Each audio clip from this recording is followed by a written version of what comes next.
Para naman mapaigting pa ang akbang kontra katiwalian hanggang sa sangay ng hudikatura, isang tanggapan ang ipinanukala ni Senador Panfilo Lacson na sana'y mapunduhan sa ilalim ng 2026 national budget.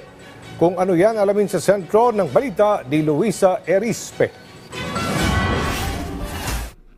Sa gitna ng isyu ngayon ng katiwalian sa gobyerno, ang Senado isinusulong na palakasin pa ang laban ng hudikatura kontra korupsyon. Sa naging budget deliberations kahapon, itinulak ni Senate President Pro Tempore Panfilo Lacson na magkaroon ng 250 million na pondo ang Judicial Integrity Office.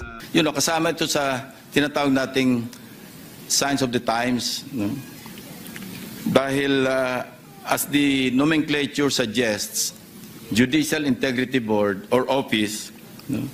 This will be primarily tasked to promote integrity and to address the issues of corruption within the judiciary. Ang Judicial Integrity Office ay pinagtibay ng Korte Suprema nitong August 2025. Dati itong Judicial Integrity Board o JIB. Ang mandato, imbestigahan ang mga husgado kung may mga paglabag ito at kung mapatunayang tiwali ay maaaring sibakin sa pwesto at kasuhan ang isang hukom.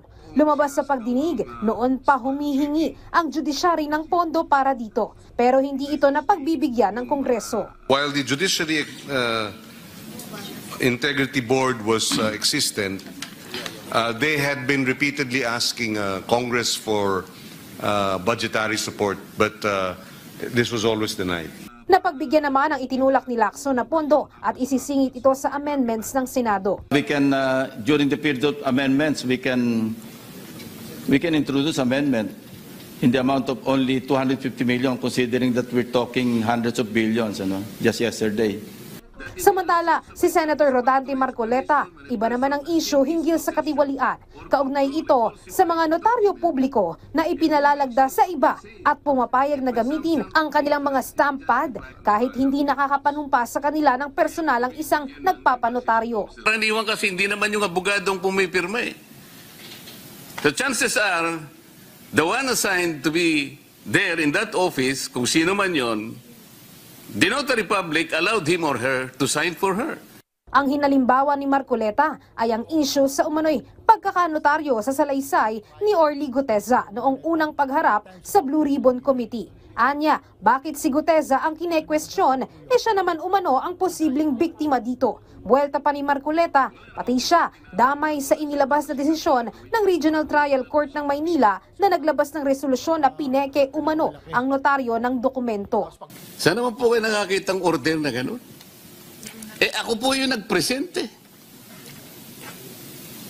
So ako pa pala ngayon ay masasangkot sa falsification dahil sa aking paniwalang totoong sinasabi ng mama na ito, pumunta ka roon kung buwang loob mo, pero panutaryo yan, dagdag na kumpiyansa para sa akin. Ako pang nalintikan, Mr. President. Humingi naman ng permiso si Marcoleta na magkaroon ng sample ng notaryo publiko kung saan nagpatatak si Guteza. Naniniwala naman si Senator Kiko Panghilinan, kailangan pagpaliwanagin ang nagnotaryo sa salaysay ni Guteza kung totoo ngang hindi siya ang mismong pumirma sa salaysay. That is a accusation or a allegation, rather, and if proved to be true, then definitely Espera should be held to account for that. And therefore, perhaps one's route should be to ask, to have Attorney Espera, the notary public, to explain whether or not she in fact did that. Ayon naman sa judiciary, sakaling mapatunayan na ginagawa ito ng isang notaryo publiko ay may karampatan itong parusa. Luisa Erispe para sa Pambansang TV sa Bagong Pilipinas.